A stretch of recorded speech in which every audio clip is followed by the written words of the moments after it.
Hey, what's going on, guys? This is AndrewChicken, and welcome back to another video. Today I want to talk about situational counterplay items in Deadlock. It's one of the most important aspects of the game, and a lot of newer players or players who are stuck in lower ranks aren't very good at using them because there's a lot to explore in this game. You have a lot of abilities, a lot of characters, and so it can be tough to know when to buy situational items and what situational items are best for the match that you're in. And so I want to cover all of that in today's video. Of course, it's excellent to have a build and to have a plan for what you want to do with your character. For example, I have this baller build where I'm focused on maxing out my goo splatter and my goo ball as much as possible and doing a ton of damage. But every match is different, and sometimes you might find yourself needing to buy an item that counters what the enemies are doing in some way, shape, or form. That's why I always have a situational category at the bottom of my builds, and usually this doesn't even cover all the situational items that I may need to buy. So sometimes I'll find myself going over to Vitality tab, for example, and buying Rebuttal or Reactive Barrier or something like that.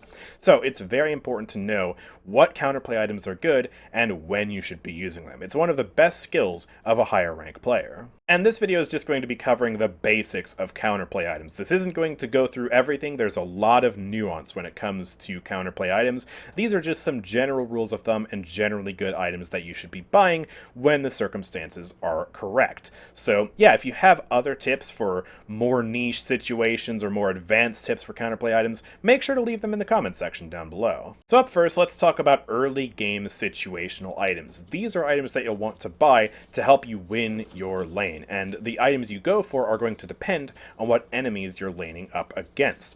And it also is going to depend on whether you need healing or not. So let's actually talk about that first. There are a bunch of early game healing items that you'll probably want to buy at least one of in your early lane. The two most common items are Healing Right and Extra Regen, because these are pretty much universal. You can buy them on any character that you want, and they're usually either sold later or upgraded to Healing Booster and Rescue Beam if you're playing a supportive character. So Healing Right is a very good healing item. You can activate this ability, and as long as you don't get shot, you will continuously heal up over time. And so it recovers about half of your health in the early game, maybe a little bit less as you go on through the early lane, but regardless, it gives you a ton of healing. And so it's very, very good if you're taking a beating in your lane and you need to just sit back and heal without going all the way back to your base. Because if you go all the way back to your base, you're going to be wasting time, you're not going to be putting pressure on your lane, you're not going to get souls, most importantly, because you'll be on the zipline away from all the action. So this is a very good item if you need a lot of healing. Extra regen is usually better if you need a little bit of a passive top off. You're not taking so much damage, but you still need some extra healing. This can be a good option. However, there are also healing items that may be better suited to your build depending on what you're trying to go for. The first one is Melee Lifesteal, which is a really good item on punchy-based characters. So let's say you're playing Abrams. He's the quintessential punch-based character.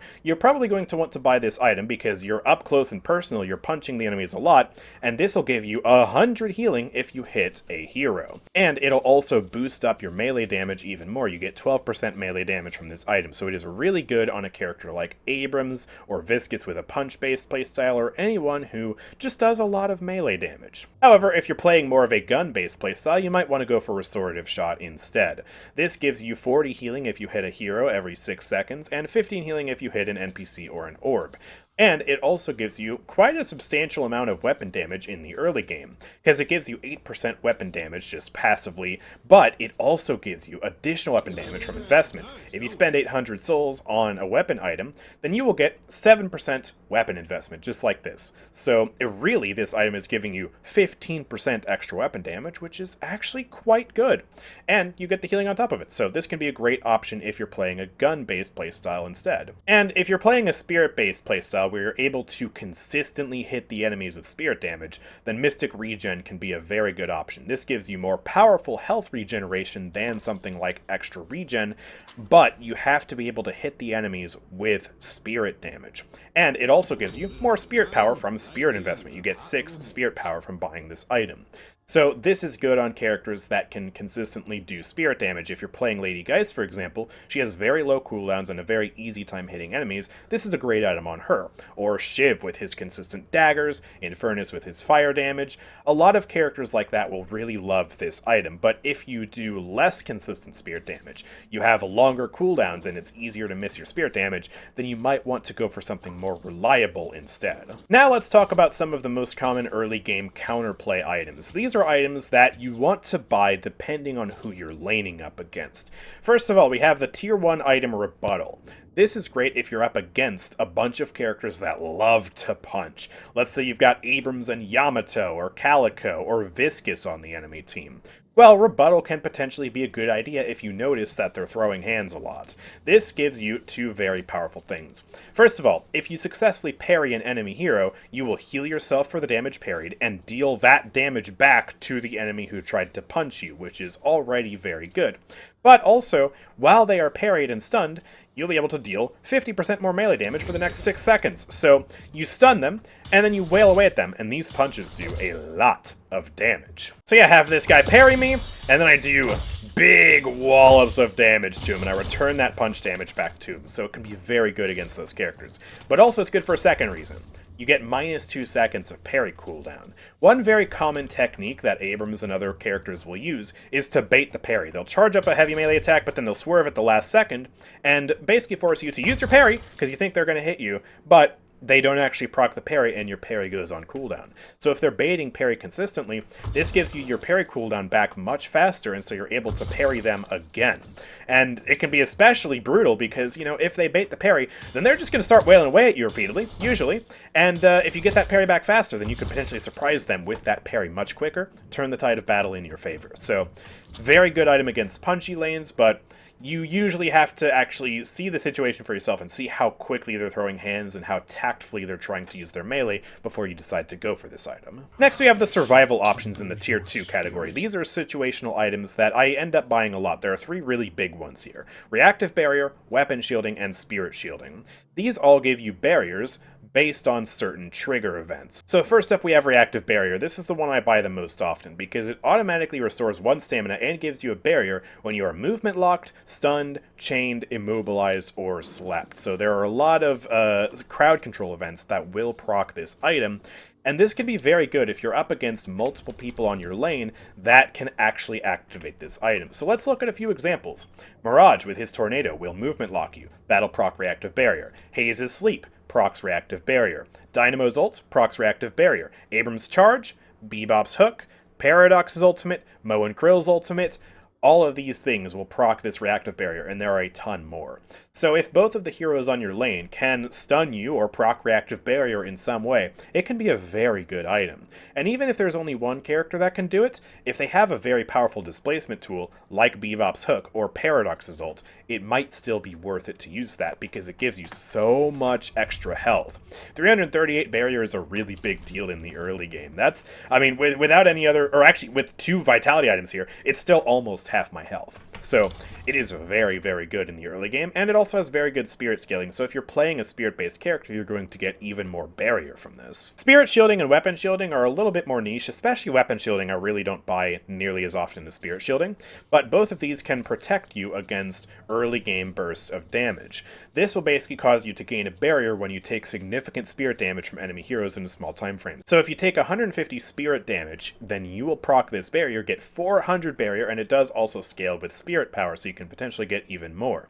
And this allows you to basically take some damage from something like a Bebop Bomb or Pockets damage or a Lash Slam, anything like that, and stay in the fight. Potentially turn the tide of battle in your favor with that extra health that you've just gotten. It allows you to play more aggressive, and it also allows you to survive really heavy burst combos. So it can be a very good item if the enemies on your lane do a lot of spirit damage. For example, I bought it one time against a lane that had both Lash and Pocket using spirit shields, and I was able to stay alive really well. It turned me into kind of a Juggernaut. So it can be very good in a situation like that, but if you're up against enemies that don't do as much spirit damage, let's say you're up against Wraith, and I don't know, Haze, like that, you're probably not going to want to buy this item. You could buy weapon shielding for that, but I don't tend to see this item as often. It can still be good though if you're up against a lot of gun damage. But usually those gun damage builds like Wraiths and Haze tend to ramp up a little bit more into the mid to late game, and by then you would rather buy other items to counter them, such as Battle Vests or Bullet Resilience or something like that. Guardian Ward is another counterplay item that allows you to put a barrier manually on yourself or an ally.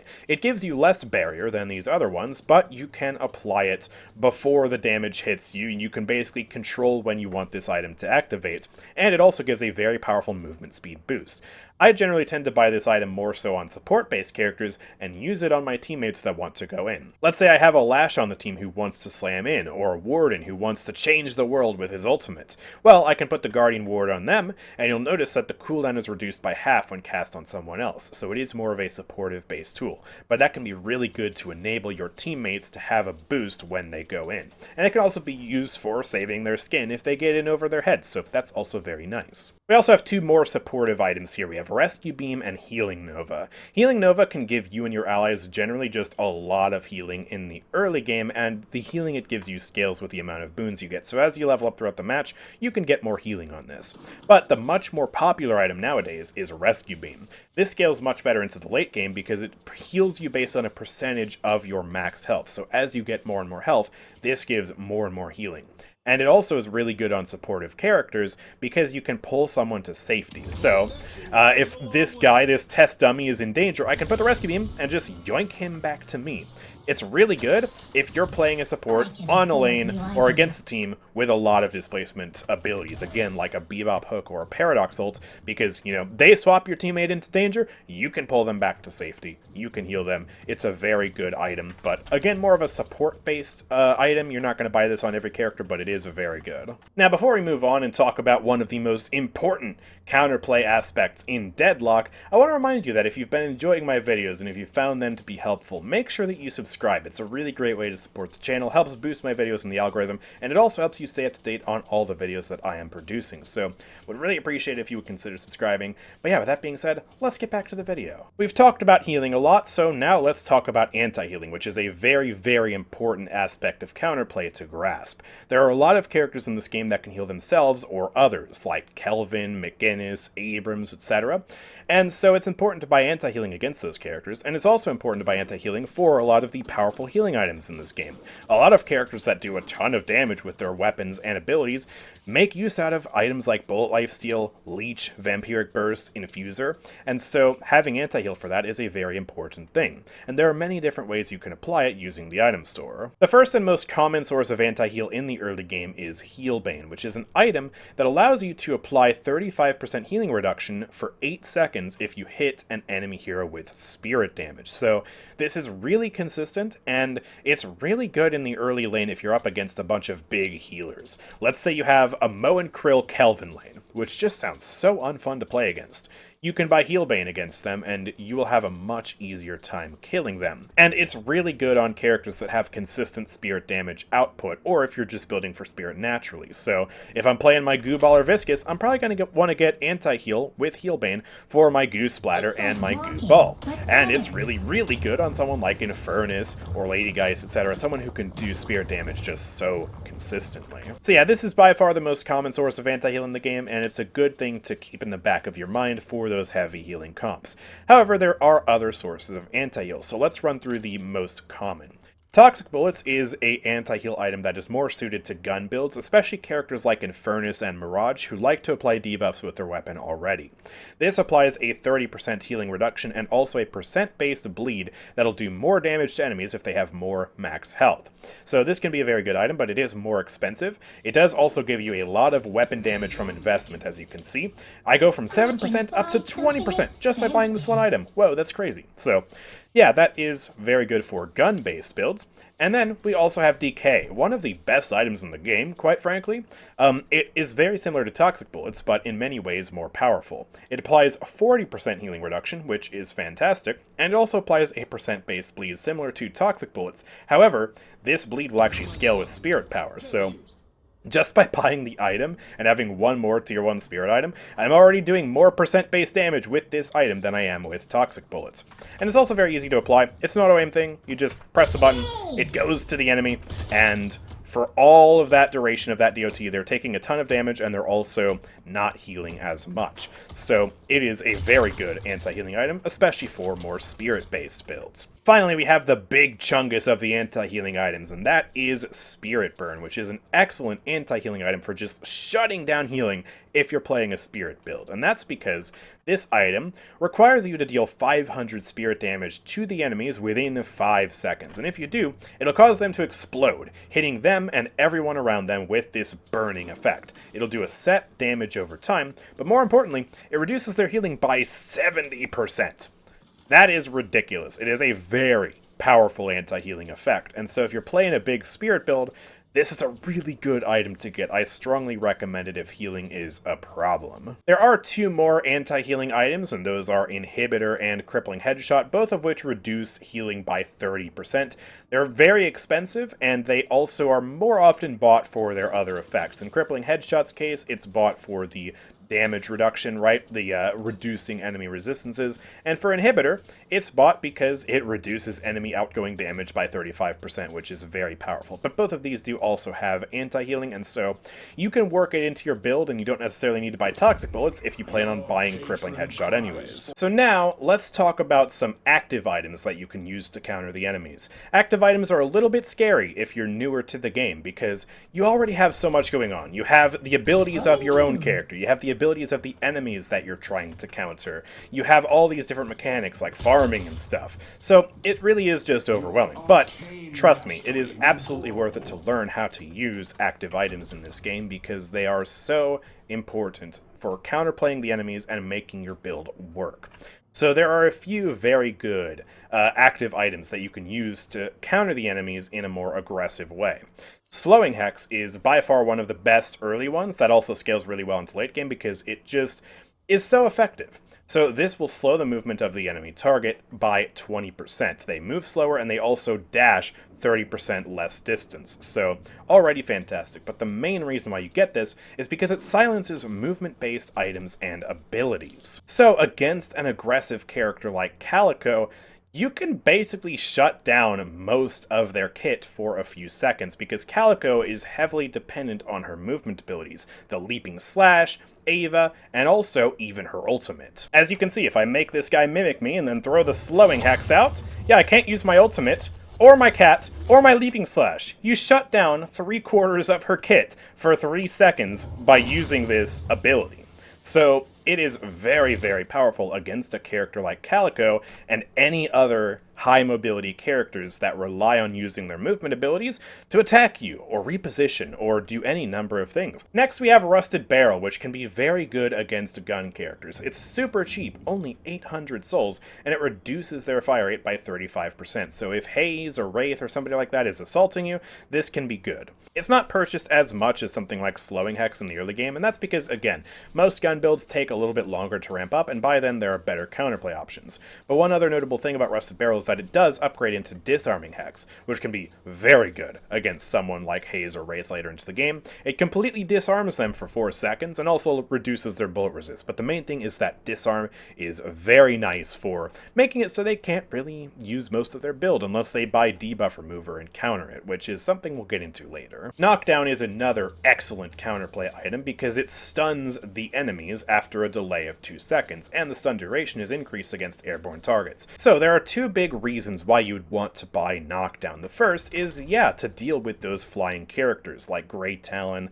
Lash, Vindicta, Ivy during her ultimate. It's great against all of them. The second reason why is for ultimates that are really powerful, really big, that you don't necessarily want to get close to. Because Knockdown has such an incredible range. 45 meters of cast range, and you can amplify this with an item like Greater Expansion. And now we have 61 meters of cast range. What are we doing here? So yeah, you can buy this, and you can pop it on someone from a mile away, hide behind cover, wait for the sun to apply, and then boom! Bye-bye 7 ultimate, or bye-bye Lash ultimate, or bye-bye Dynamo ultimate, anything like that. so it is a very useful item for interrupting enemies with a hard stun. Finally, there's Silence Wave, which upgrades from Spirit Sap, and this is a really good item because it shoots out a big wave that will silence any enemy that it hits, preventing them from using their abilities. And it also reduces their spirit resistance, spirit power, but the main thing you get this for is for silencing enemies. The reason why you'd want to do that is, well, A, if the enemies are really dependent on their abilities to kill you or to get away, this can just stop them in their tracks. The second reason is for counterplay. Let's say you are playing Lash, right? And you want to slam this Dynamo, but he just will not stop using that gosh darn quantum entanglement when you use the slam. Well, you can pop Silence Wave right before you slam him, and then you'll be able to get that slam off for free because he's not able to use his ability. So that's just one of many examples for why you would want to use the Silence Wave in combination with your other abilities to deal damage to the enemies more consistently.